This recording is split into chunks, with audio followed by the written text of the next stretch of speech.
What if I told you that Iran's nuclear threats, its hatred for Israel, and even its final destiny were written in the Bible thousands of years ago? Right now, as tensions escalate in the Middle East, ancient prophecies are unfolding before our eyes. The same nation that God once used to rebuild Jerusalem is now marching toward a prophetic collision that will shake the world. From Cyrus the Great to the kings of the East, from Esther's deliverance to Ezekiel's final war, Iran's story was predetermined by the Almighty himself. Today, we're witnessing the setup for the greatest prophetic fulfillment in human history.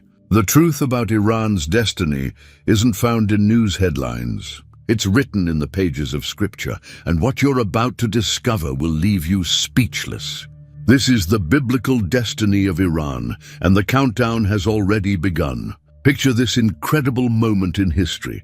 150 years before a man named Cyrus was even born, God spoke his name through the prophet Isaiah. Think about that for a second. God knew this man's name, his mission, and his destiny before he ever took his first breath. This wasn't just divine knowledge, this was divine appointment. While Cyrus was still just a possibility in the future, God was already planning exactly how he would use this pagan king to accomplish his perfect will.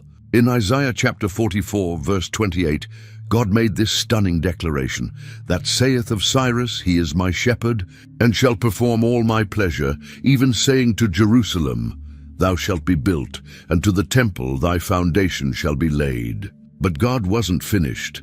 In the very next chapter, Isaiah 45:1, something absolutely mind-blowing happens. God calls this pagan Persian king his anointed, saying, "Thus saith the Lord to his anointed, to Cyrus, whose right hand I have holden, to subdue nations before him. And I will loose the loins of kings, to open before him the two-leaved gates, and the gates shall not be shut." The word anointed here is the Hebrew word Mashiach, the same word we translate as Messiah. God was giving a foreign king who didn't even worship him the same sacred title used for Israel's greatest leaders like King David. This wasn't just any ordinary ruler. This was God's chosen instrument for a specific purpose. Cyrus would rise to become the most powerful man on earth, conquering nation after nation, building the largest empire the world had ever seen. Yet, he was simply fulfilling what God had written in his book generations before Cyrus ever existed. What makes this prophecy even more remarkable is that Isaiah lived during a time when Assyria was the dominant world power. Babylon hadn't even conquered Assyria yet, let alone been conquered by Persia. Yet God was looking centuries into the future, past empires that hadn't yet risen, to name the specific man who would accomplish his will. This demonstrates God's absolute sovereignty over the affairs of nations and his perfect knowledge of future events. The prophecy continued in Isaiah 45:2-3, "I will go before thee, and make the crooked places straight. I will break in pieces the gates of brass, and cut in sunder the bars of iron. And I will give thee the treasures of darkness, and hidden riches of secret places, that thou mayest know that I, the Lord, which call thee by thy name, am the God of Israel." God promised to personally go before Cyrus, opening doors that no man could shut, giving him victory after victory. Every conquest, every treasure, every triumph would serve one ultimate purpose, that Cyrus might know the God of Israel was the true God. The Jewish people had been living as captives in Babylon for decades. Their beautiful temple lay in ruins. Their beloved city walls were broken down like scattered stones, and hope seemed like a distant memory. Children had grown up never seeing their homeland. Old men wept when they remembered Zion. The harps hung silent on the willow trees by the rivers of Babylon. It was a picture of complete desolation and despair. The captivity had lasted so long that many Jews had begun to wonder if God had forgotten his promises. Some had started families in Babylon, learned the language, adapted to the culture. The younger generation barely remembered the stories of Jerusalem's glory. It seemed like the exile might last forever. But God had made a promise through his prophet Jeremiah that would change everything. In Jeremiah chapter 29, verse 10, he declared with absolute certainty, "For thus saith the Lord, that after 70 years be accomplished at Babylon, I will visit you and perform my good word toward you, in causing you to return to this place." Exactly 70 years after the first captives were taken to Babylon, Cyrus issued a decree that sent shockwaves throughout the Persian Empire. This wasn't some small administrative decision. This was history being rewritten by the hand of God. In the first chapter of Ezra, verses 2 and 3, we read Cyrus's own words that must have sounded like music to Jewish ears. "Thus saith Cyrus, king of Persia, the Lord God of heaven hath given me all the kingdoms of the earth, and he hath charged me to build him an house at Jerusalem, which is in Judah. Who is there among you of all his people? His God be with him, and let him go up to Jerusalem, which is in Judah, and build the house of the Lord God of Israel. He is the God which is in Jerusalem." Notice something remarkable here. Cyrus acknowledges that the God of Israel is the God.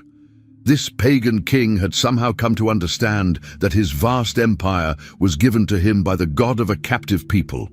The decree continued in verse 4, "And whosoever remaineth in any place where he sojourneth, let the men of his place help him with silver, and with gold, and with goods, and with beasts, beside the free will offering for the house of God that is in Jerusalem."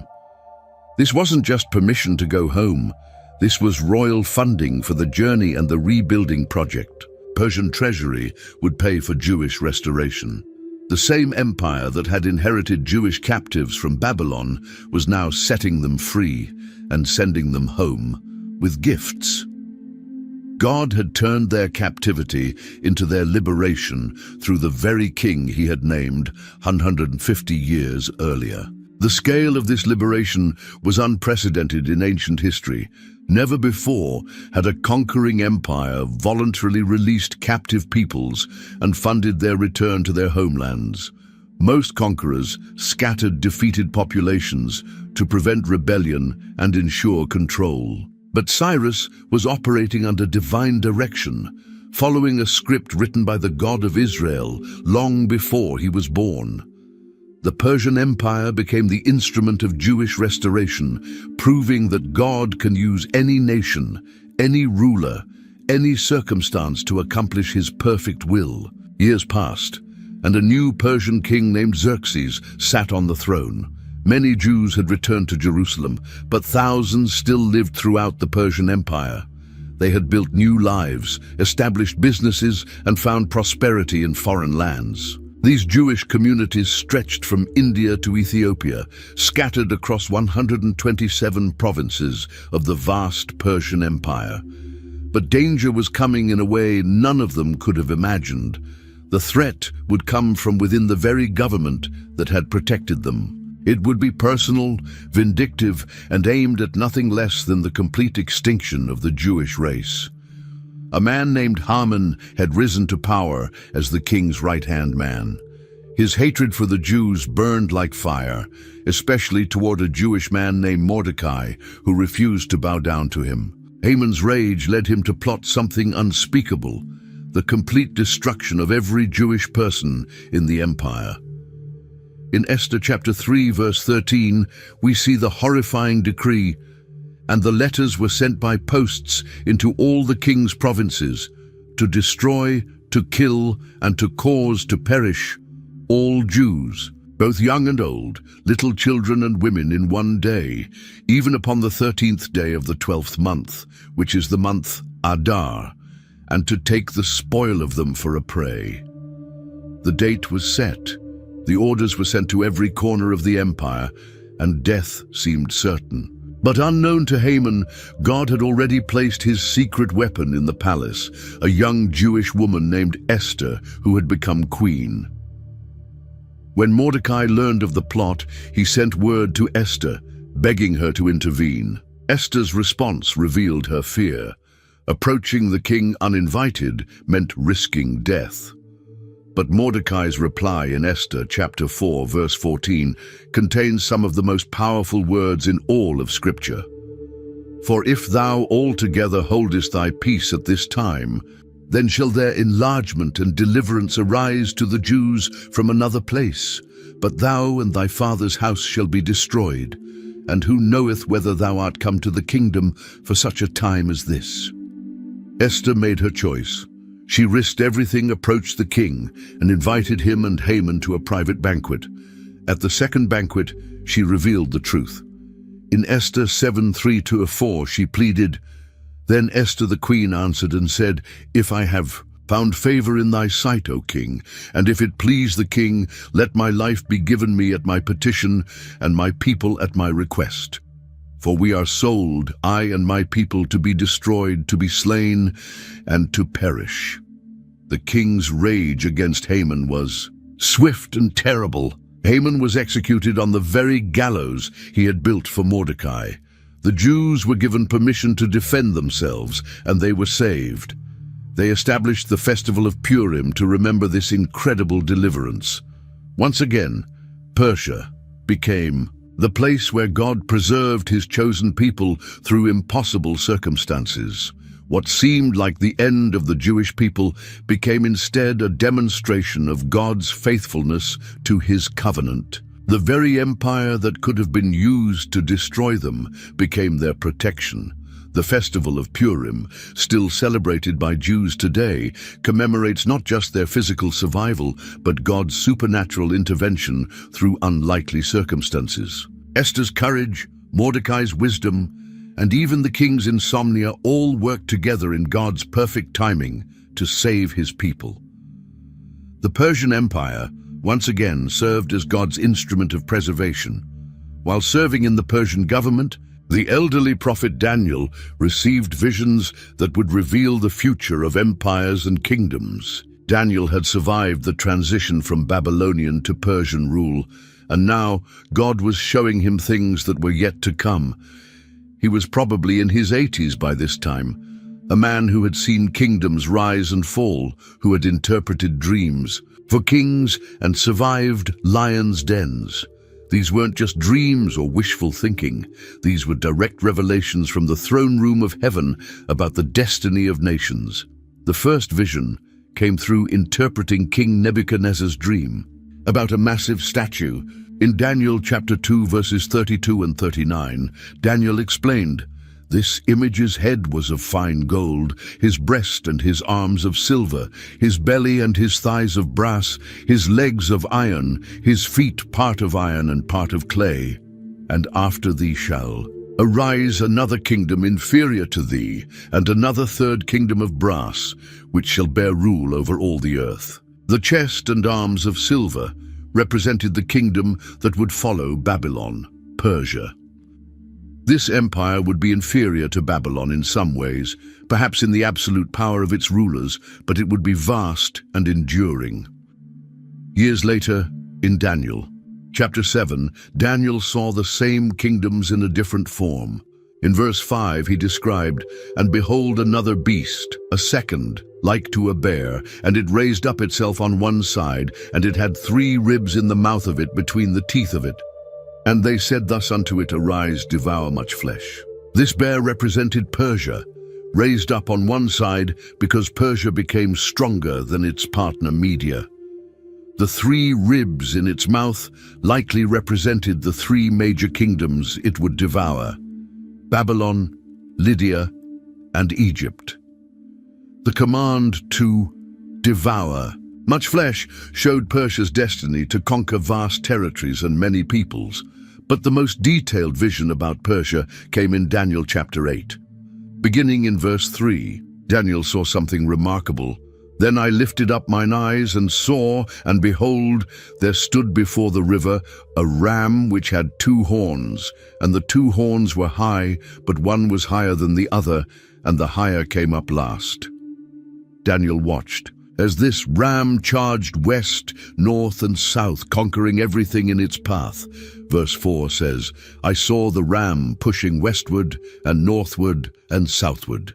so that no beasts might stand before him, neither was there any that could deliver out of his hand. But he did according to his will, and became great. Later the angel Gabriel explained the vision in verse 20. The ram which thou sawest having 2 horns are the kings of Media and Persia. Daniel was seeing the future of the very empire he served, its rise to greatness, and ultimately its defeat by Greece, represented in the vision by a swift goat. These visions weren't just historical curiosities. They were God's way of showing Daniel that he knew the end from the beginning. Every empire, every conquest, every rise and fall was part of his sovereign plan. Daniel could serve the Persian government with confidence, knowing that God was in complete control of world events. The same God who had delivered him from lions and furnaces was directing the course of nations according to his eternal purposes. Decades after the temple was rebuilt in Jerusalem, the holy city still had a problem that broke the hearts of faithful Jews everywhere. Jerusalem's walls lay in ruins, her gates were burned with fire, and the city remained defenseless and vulnerable. This wasn't just an architectural problem. It was a security crisis and a source of shame. A city without walls was a city without dignity, without protection, without proper identity in the ancient world. This news reached a Jewish man named Nehemiah, who served in the Persian court as cupbearer to King Artaxerxes. The irony was striking. Here was a Jew living in luxury in the Persian palace, while his ancestral city lay in disgrace. The position of cupbearer was one of the most trusted roles in the Persian government. Nehemiah literally held the king's life in his hands every day, tasting his wine to ensure it wasn't poisoned. When Nehemiah heard about Jerusalem's shameful condition, his heart was crushed. In Nehemiah chapter 1, verses 3 and 4, we read about his response. And they said unto me, the remnant that are left of the captivity there in the province are in great affliction and reproach. The wall of Jerusalem also is broken down, and the gates thereof are burned with fire. And it came to pass, when I heard these words, that I sat down and wept and mourned certain days and fasted and prayed before the God of heaven. For months Nehemiah prayed and mourned in secret, but one day his sadness showed on his face in the king's presence.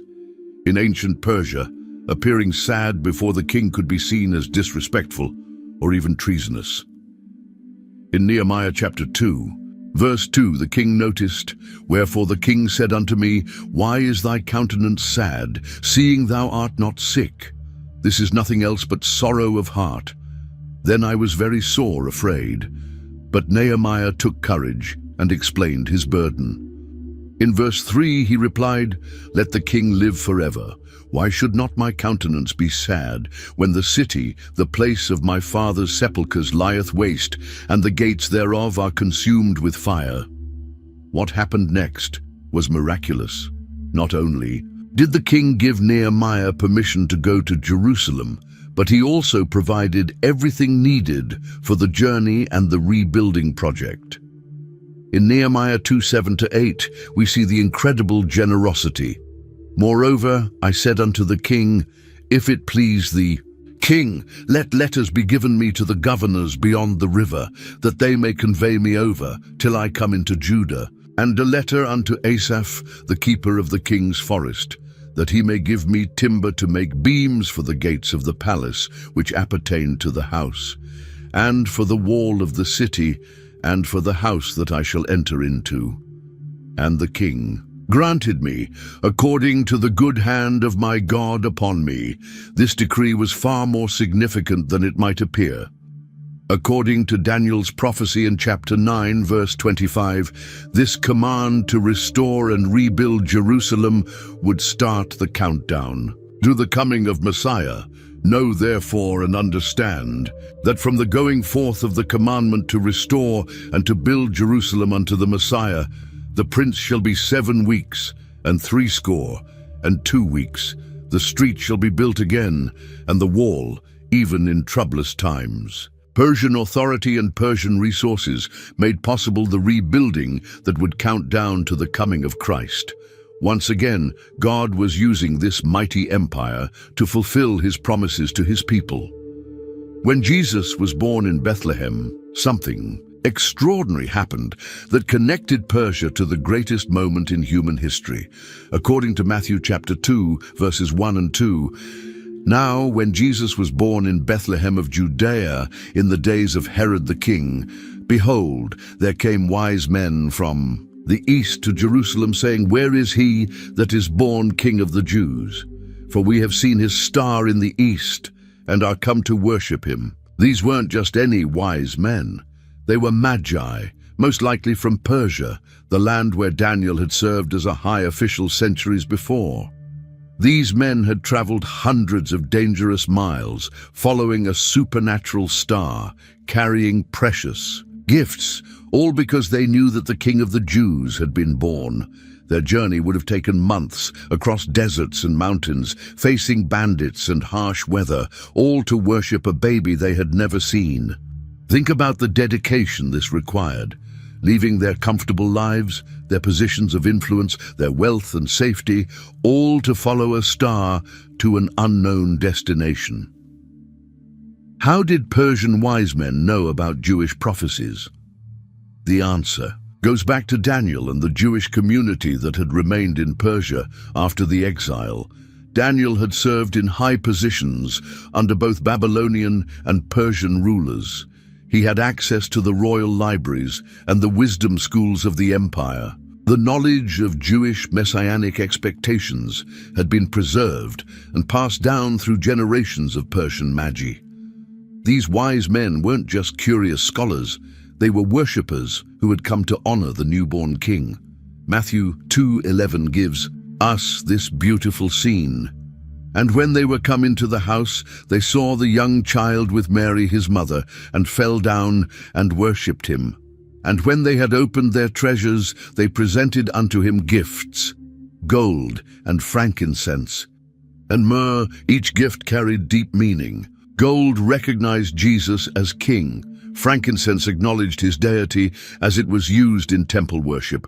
Myrrh, used for burial, prophetically pointed to his sacrificial death. Persian wisdom and Persian wealth were laid at the feet of the Christ child. But God used these foreign visitors for another crucial purpose. In Matthew 2:12 we read, "And being warned of God in a dream that they should not return to Herod, they departed into their own country another way." Their visit alerted King Herod to the birth of a rival king, leading to the Holy Family's escape to Egypt. Even this fulfilled prophecy, as Matthew 2:15 notes, that it might be fulfilled which was spoken of the Lord by the prophet, saying, "Out of Egypt have I called my son." The story of Persia in God's plan reaches back to the very beginning of human history, to the time right after the Great Flood when Noah's family began to repopulate the earth. In Genesis chapter 10 verse 22, we find the genealogical record. The children of Shem, Elam and Ashur and Arphaxad and Lud and Aram. Elam was one of the sons of Shem, and his descendants became the foundation of what we know as the Persian people. They settled in the land that would later become the heart of the mighty Persian Empire. This wasn't random or accidental, it was part of God's divine plan for organizing the nations of the earth. Every family line had a purpose, every migration had meaning, every settlement was part of a greater design. The ancient world understood genealogies differently than we do today. These weren't just family trees, they were prophetic roadmaps showing how God would work through different peoples and nations throughout history. Genesis 10:32 makes this clear. These are the families of the sons of Noah, after their generations, in their nations, and by these were the nations divided in the earth after the flood. Every tribe, every people group, every nation had its place in God's design. The Elamites, who would eventually become the Persians, were part of this original blueprint for human civilization. The prophet Jeremiah later spoke about Elam's significance in God's plans. In Jeremiah 25:25, Elam is listed among the nations that would participate in God's judgment, and all the kings of Zimri, and all the kings of Elam, and all the kings of the Medes. Even in judgment, Elam had a role to play in God's unfolding purposes. This ancient connection shows us something profound. God's plan for using Persia wasn't a last-minute decision. From the very beginning, when he divided the nations after the flood, he knew exactly how the descendants of Elam would fit into his grand story of redemption. The same God who scattered the nations at Babel would one day use the Persian Empire to gather his people back to Jerusalem. The Table of Nations in Genesis 10 is like a prophetic roadmap, showing us that every people group has a purpose in God's plan. The Persians weren't just another empire that happened to rise and fall. They were descendants of Elam, with a destiny written in the stars before their empire ever existed. When God decided to judge the mighty Babylon for its cruelty and pride, he raised up Persia as his instrument of justice. This wasn't just politics or military strategy. This was divine judgment executed through human armies. In Isaiah chapter 13, verse 17, God declared his intention clearly. "Behold, I will stir up the Medes against them, which shall not regard silver, and as for gold, they shall not delight in it." The Medes had joined forces with the Persians to create an unstoppable empire. Unlike other conquerors who fought primarily for wealth, these warriors would be motivated by something deeper. They would execute God's judgment regardless of Babylon's riches. This was warfare with a divine purpose, conquest with a heavenly mandate. Babylon had seemed invincible, with its massive walls, its hanging gardens, its vast wealth, and its powerful armies. But no earthly power can stand against the judgments of the Almighty when the time for justice arrives. Jeremiah chapter 51, verse 11, shows God's direct involvement in raising up this Persian-Median alliance. "Make bright the arrows, and gather the shields. The Lord hath raised up the spirit of the kings of the Medes, for his devices against Babylon, to destroy it, because it is the vengeance of the Lord, the vengeance of his temple." This was personal for God. Babylon had destroyed his temple, carried away his people, and mocked his name. Now the time for vengeance had come, and Persia would be his hammer of justice. The prophecy continued in Jeremiah 51:28. "Prepare against her the nations with the kings of the Medes, the captains thereof, and all the rulers thereof, and all the land of his dominion." God was mobilizing not just an army, but entire nations under Persian leadership to bring down the empire that had seemed invincible. When Babylon finally fell to Cyrus and his armies, it fulfilled prophecies that had been written decades earlier. The same empire that had destroyed Jerusalem and enslaved God's people was now being destroyed by the very nation God had chosen to restore his people. It was perfect justice. Babylon would fall, and Persia would rise to become the key to Israel's restoration. But Persia's role as God's tool didn't end with Babylon's destruction.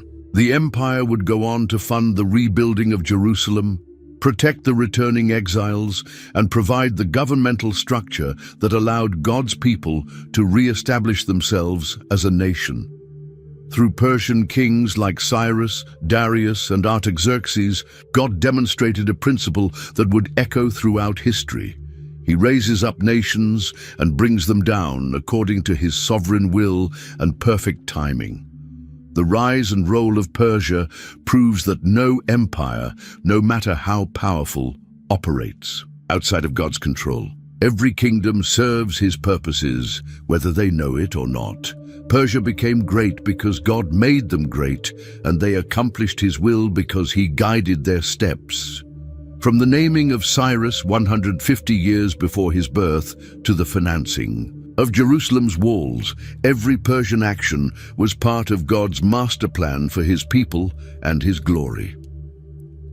More than 2,500 years ago, the prophet Jeremiah received a vision that would speak directly to our modern world. In Jeremiah chapter 49, starting at verse 34, God gave him a prophecy specifically about Elam, the ancient name for what we now call Iran. This prophecy came during the first year of King Zedekiah's reign, and it contained both judgment and hope for the distant future. The timing of this prophecy is significant because it came just before the final destruction of Jerusalem by Babylon, linking Iran's destiny to Israel's own journey through judgment and restoration. Jeremiah 49:35-36 declares, "Thus saith the Lord of hosts, Behold, I will break the bow of Elam, the chief of their might. And upon Elam will I bring the four winds from the four quarters of heaven, and will scatter them toward all those winds. And there shall be no nation whither the outcasts of Elam shall not come." The bow of Elam represented their military strength, their ability to defend themselves and project power. In ancient times, Elam was famous for its skilled archers and military prowess, but God was promising to break this strength and scatter the Elamite people to the four winds. They would be dispersed among all nations, with no corner of the earth untouched by their presence. This scattering has a chilling relevance to today's world. Iran's current nuclear program has created global tension, with nations worried about weapons that could be launched from Iranian soil. The technology and knowledge of nuclear weapons could indeed scatter Iranian influence to the four winds if conflict were to arise. The bow of Elam might represent not just conventional military might, but the modern weapons that Iran seeks to develop. Verse 37 continues the sobering prophecy, "For I will cause Elam to be dismayed before their enemies, and before them that seek their life. And I will bring evil upon them, even my fierce anger, saith the Lord, and I will send the sword after them, till I have consumed them."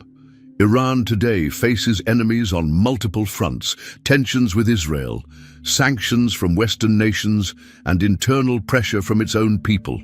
The country that once was used by God to liberate his people now finds itself isolated and under pressure from the international community. The Islamic Republic's aggressive foreign policy has alienated former allies and created a web of conflicts that stretch across the Middle East. Yet this isn't the end of the story. The prophecy takes a remarkable turn in verses 38-39. "And I will set my throne in Elam, and will destroy from thence the king and the princes, saith the Lord. But it shall come to pass in the latter days that I will bring again the captivity of Elam, saith the Lord." God promises that he will set his throne in Elam. He will establish his authority there. The current rulers will be removed, but then comes the hope. In the latter days, the captives of Elam will return. This suggests that after a time of judgment and scattering, Iran will experience restoration. The same nation that faces judgment will also receive mercy in God's perfect timing. The prophet Ezekiel received one of the most detailed prophecies about end-times warfare, and Iran plays a central role in this coming conflict. In Ezekiel chapter 38, verse 5, God specifically names Persia among the nations that will join a massive coalition against Israel. Persia, Ethiopia, and Libya with them, all of them with shield and helmet. This isn't just any battle. This is the war of Gog and Magog, led by a ruler called Gog from the land of Magog. Most Bible scholars identify this leader as coming from the north, likely from modern-day Russia. Ezekiel 38:15 describes this northern invasion. "And thou shalt come from thy place out of the north parts, thou and many people with thee, all of them riding upon horses, a great company and a mighty army." Iran's inclusion in this coalition is particularly significant because it represents a complete reversal from ancient times. Where Persia once protected and restored Israel, modern Iran has become one of Israel's most vocal enemies. The Islamic Republic regularly calls for Israel's destruction and funds terrorist organizations dedicated to attacking Israeli civilians. Today's headlines confirm this prophetic alignment. Iran has formed strong military partnerships with Russia, sharing weapons technology and coordinating military actions in Syria and other regions. Iranian leaders have repeatedly threatened to wipe Israel off the map, and they fund proxy armies like Hezbollah in Lebanon and Hamas in Gaza. Ezekiel 38:16 shows God's purpose in allowing this invasion. And thou shalt come up against my people of Israel as a cloud to cover the land. It shall be in the latter days, and I will bring thee against my land, that the heathen may know me, when I shall be sanctified in thee, O Gog, before their eyes. God will allow this coalition to form and attack Israel, but not for Israel's destruction. Instead, it will become the stage for God to demonstrate his power and holiness to the watching world. The attack will backfire spectacularly, becoming a trap for Iran and its allies. The destruction of this coalition is described in Ezekiel 39:3-4. And I will smite thy bow out of thy left hand, and will cause thine arrows to fall out of thy right hand. Thou shalt fall upon the mountains of Israel, thou, and all thy bands, and the people that is with thee. I will give thee unto the ravenous birds of every sort, and to the beasts of the field to be devoured. Iran's modern military alliance with Russia and its commitment to Israel's destruction seem to be setting the stage for this prophetic fulfillment. The nation that once sent wise men to worship the newborn King of the Jews will march with armies to destroy his people, only to face divine judgment instead. The book of Revelation speaks of a massive army that will march from the east during the final days of human history. In Revelation chapter 16, verse 12, John saw this incredible vision. And the sixth angel poured out his vial upon the great river Euphrates, and the water thereof was dried up, that the way of the kings of the east might be prepared. The Euphrates River has always been a natural barrier between the east and the west. For an eastern army to cross into the Middle East and march toward Israel, this river would need to become passable. God will supernaturally dry up this ancient waterway to make room for the largest military force in human history. Revelation 9:16 gives us the staggering number of this eastern army. And the number of the army of the horsemen were 200,000, and I heard the number of them. That's 200 million soldiers, a number that would have been impossible in John's day, but is conceivable today with modern populations. Iran sits perfectly positioned to be part of this Eastern coalition. The country lies east of the Euphrates. River has a large population and maintains military partnerships with other Eastern powers like China and Russia. Iran's current hostility toward Israel and its alliance with nations that oppose Western influence make it a natural participant in this end-times invasion. The destination of this massive army is clear from Revelation 16:16. And he gathered them together into a place called in the Hebrew tongue Armageddon. This eastern force will converge with other armies at the Valley of Megiddo in northern Israel for the final battle of human history. Iran's strategic location between the ancient Euphrates and modern Israel places it in the direct path of this prophetic march. The nation's current military cooperation with Eastern powers like China and Russia could easily develop into the kind of alliance that would participate in such a massive invasion. But this army will not achieve its goal of destroying Israel. Revelation 19:19-21 describes their fate. And I saw the beast, and the kings of the earth, and their armies gathered together to make war against him that sat upon the horse, and against his army. And the beast was taken, and with him the false prophet. These both were cast alive into a lake of fire burning with brimstone, and the remnant was slain with the sword of him that sat upon the horse.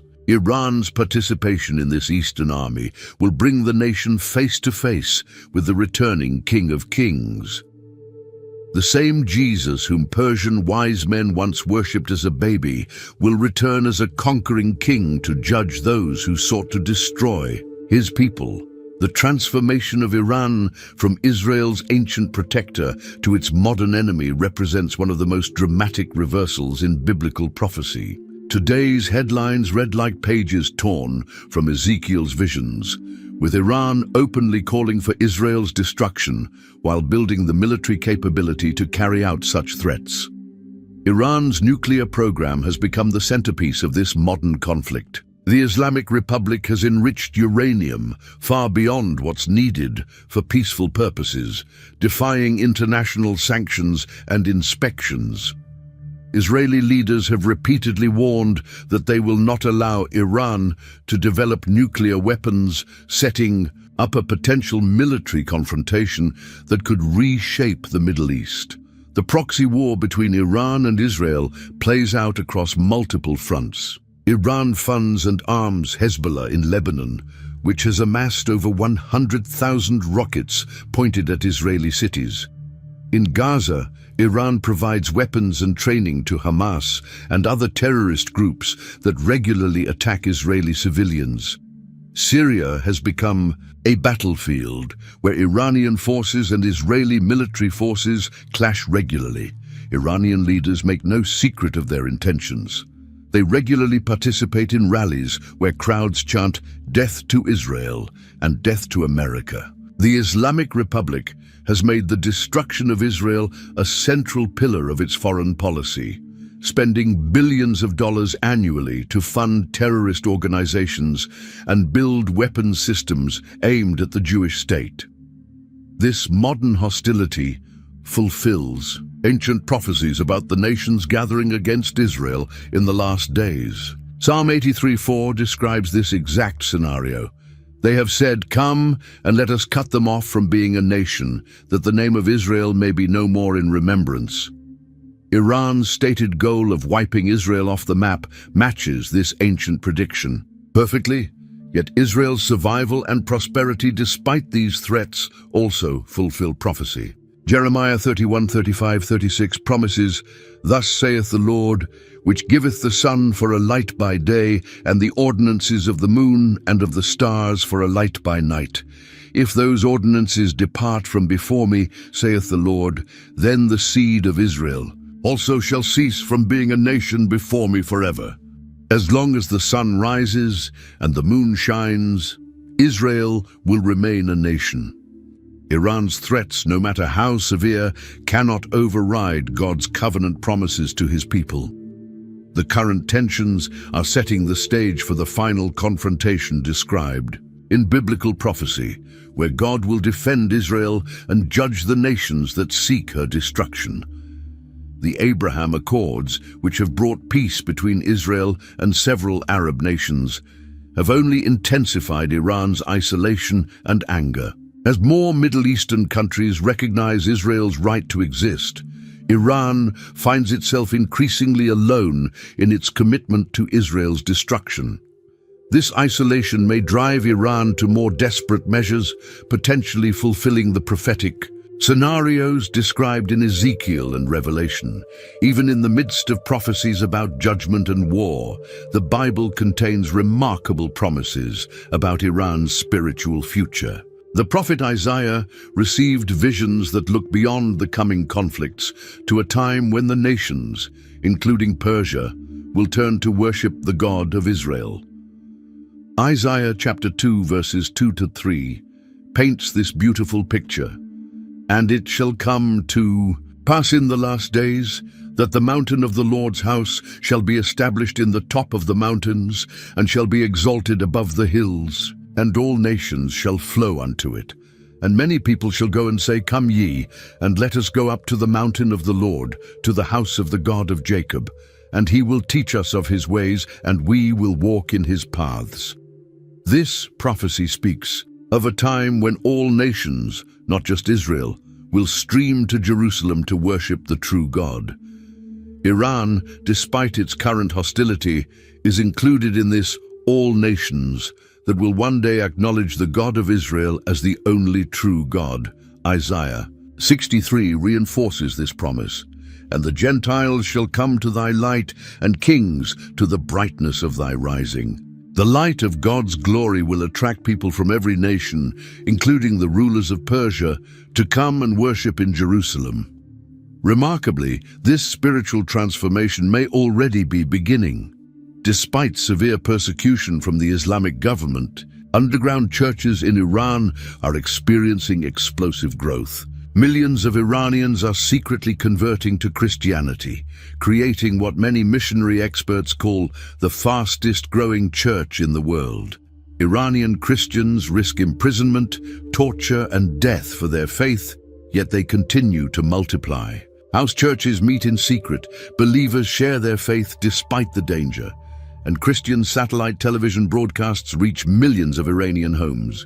The very nation whose government calls for Israel's destruction is simultaneously experiencing a spiritual awakening toward Israel's Messiah. This underground revival fulfills another prophecy from Isaiah 42:16. And I will bring the blind by a way that they knew not. I will lead them in paths that they have not known. I will make darkness light before them and crooked things straight. These things will I do unto them, and not forsake them. God is leading Iranian people out of the spiritual darkness of Islam into the light of the gospel. Many Iranian Christians report having dreams and visions of Jesus before they ever heard the gospel from human missionaries. God is supernaturally reaching into this closed nation to call out a people for his name. The spiritual hunger among Iranians has become so intense that many are willing to risk everything to follow Christ. The conversion of Iranians to Christianity also represents a fulfillment of the promise to Abraham in Genesis 12:3. And I will bless them that bless thee, and curse him that curseth thee, and in thee shall all families of the earth be blessed. Through faith in Jesus, Iranian families are receiving the blessing promised to Abraham's seed. Even as their government curses Israel, individual Iranians are finding blessing through Israel's Messiah. God is leading Iranian people out of the spiritual darkness of Islam into the light of the gospel. Many Iranian Christians report having dreams and visions of Jesus before they ever heard the gospel from human missionaries. God is supernaturally reaching into this closed nation to call out a people for his name. The conversion of Iranians to Christianity also represents a fulfillment of the promise to Abraham in Genesis 12:3, and I will bless them that bless thee, and curse him that curseth thee, and in thee shall all families of the earth be blessed. Through faith in Jesus, Iranian families are receiving the blessing promised to Abraham's seed. Iran's location on the world map gives it incredible strategic importance for end times events. The country sits at the crossroads of Asia, Europe, and Africa, controlling key waterways and land routes that will be crucial during the final conflicts of human history. This positioning isn't accidental. God has placed Iran exactly where it needs to be to fulfill its role in biblical prophecy. The Strait of Hormuz, controlled by Iran, is one of the world's most important shipping lanes. Nearly 40% of all seaborne oil passes through this narrow waterway, making it a choke point for global energy supplies. Iran regularly threatens to close this strait during international tensions, demonstrating how one nation can hold the world economy hostage. This control gives Iran leverage far beyond what its military might alone would suggest. This control over oil shipping fits perfectly with biblical prophecies about economic chaos in the end times. Revelation 6:6 speaks of extreme inflation during the tribulation, and I heard a voice in the midst of the four beasts say, "A measure of wheat for a penny, and 3 measures of barley for a penny, and see thou hurt not the oil and the wine." Oil becomes a precious commodity that must be protected during these difficult times. Iran's position also makes it a natural bridge between the Eastern armies described in Revelation and the Middle Eastern battlefields where end times conflicts will occur. Any massive force moving from China, India, or other Eastern nations toward Israel would likely pass through or coordinate with Iran. The ancient Persian Empire stretched from India to Ethiopia, giving Iran historical claims and cultural connections across this vast region. Modern Iran maintains relationships with Shia populations in Iraq, Lebanon, Yemen, and other countries, creating a network of influence that could be crucial during end-times events. Iran's development of missile technology allows it to project power across the entire Middle East. Iranian missiles can reach Israel, Saudi Arabia, and American military bases throughout the region. This capability makes Iran a key player in any regional conflict and positions it to fulfill its role in biblical prophecies about end-times warfare. The country's oil reserves, estimated to be among the world's largest, give Iran economic leverage that extends far beyond its military capabilities. Nations dependent on Iranian oil find themselves constrained in how aggressively they can oppose Iranian policies, creating the kind of complex international relationships that characterize the end-times political landscape.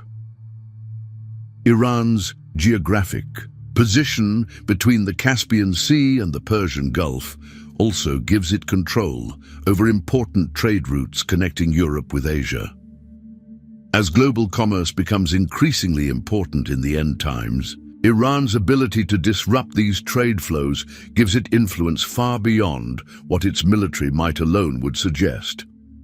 The story of Iran in biblical prophecy doesn't end with judgment and warfare. Some of the most hopeful promises in Scripture speak about the restoration that awaits this ancient land after the tribulation period ends.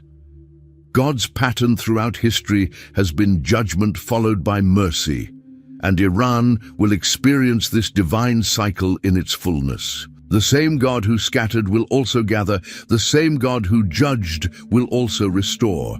Jeremiah's prophecy about Elam concludes with a stunning promise in Jeremiah 49:39. But it shall come to pass in the latter days, that I will bring again the captivity of Elam, saith the Lord. The same God who promised judgment also promises restoration. Iran's scattered people will be regathered, and the nation will experience God's blessing once again. This promise stands as one of the most hopeful prophecies about Iran's future in all of Scripture. This promise of restoration fits the pattern established throughout biblical prophecy. Israel itself experienced centuries of exile before being regathered as a nation in 1948. The same God who restored Israel after nearly 2,000 years of dispersion will also restore Iran after its time of judgment. The Hebrew word translated, bring again the captivity, literally means to reverse the fortunes or restore the prosperity. This suggests that Iran will not merely survive the end times, but will actually prosper under God's blessing during the millennial kingdom. The nation that was scattered and judged will be gathered and blessed. Joel 2:25 establishes this principle of divine restoration. And I will restore to you the years that the locust hath eaten, the cankerworm, and the caterpillar, and the palmer worm, my great army which I sent among you. God promises to restore what was lost during the years of judgment, making up for the devastation with abundant blessing. Iran's restoration will likely include both physical and spiritual elements. The Persian people will return to their homeland, the land will be rebuilt and prosper, and most importantly, the people will acknowledge the God of Israel as their Lord and King. This restoration also suggests that Iran will play a positive role in the millennial kingdom. Rather than being excluded from God's future plans, the nation will be transformed from an enemy into a worshipper, from a source of conflict into a center of blessing. The timing of this restoration, in the latter days, connects it directly to the establishment of Christ's millennial kingdom. When Jesus returns to reign from Jerusalem, Iran will be among the nations that experience the full blessing of his righteous rule.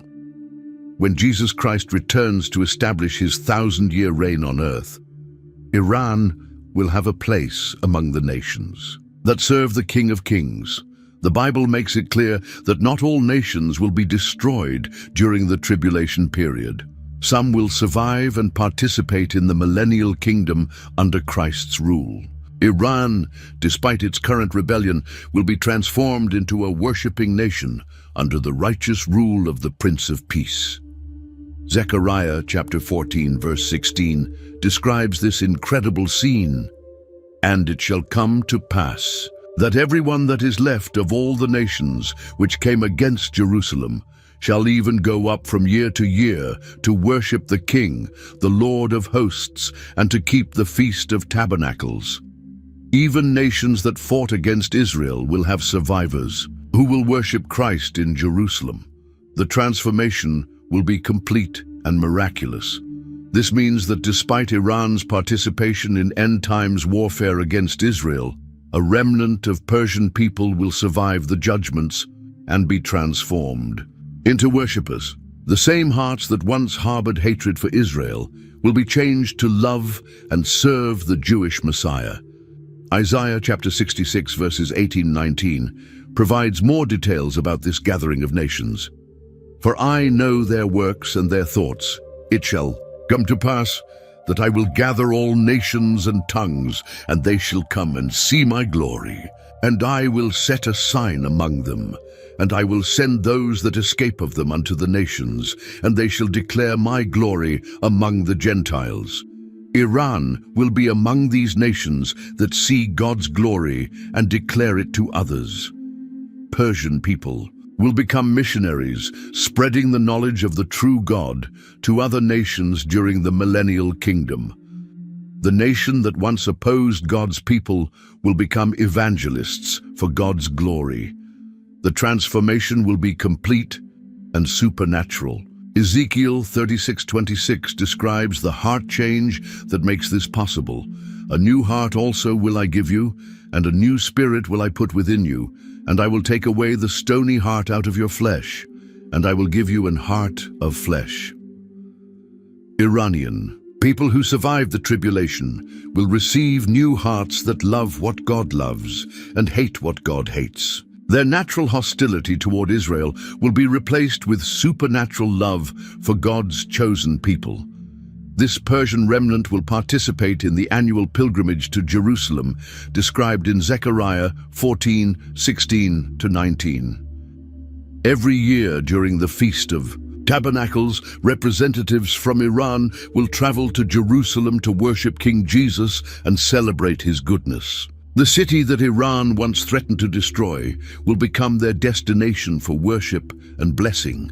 The wealth and resources of Iran will also be dedicated to God's service during the millennium. Isaiah 60:11 promises, "Therefore thy gates shall be open continually, they shall not be shut day nor night, that men may bring unto thee the forces of the Gentiles, and that their kings may be brought." Persian oil, Iranian technology, and the wealth of the ancient land will flow into Jerusalem to support Christ's kingdom. The nation's strategic location will serve God's purposes rather than Satan's schemes. Iran's influence will be used to spread righteousness instead of rebellion. The complete transformation of Iran from enemy to worshipper demonstrates the power of Christ's reign and the fulfillment of God's promise to bless all nations through Abraham's seed. What seems impossible today, Iran loving and serving Israel, will become reality when the Prince of Peace rules the earth from David's throne. The Persian Empire that once protected God's people will be restored to serve them again, but this time under the perfect rule of their Messiah King.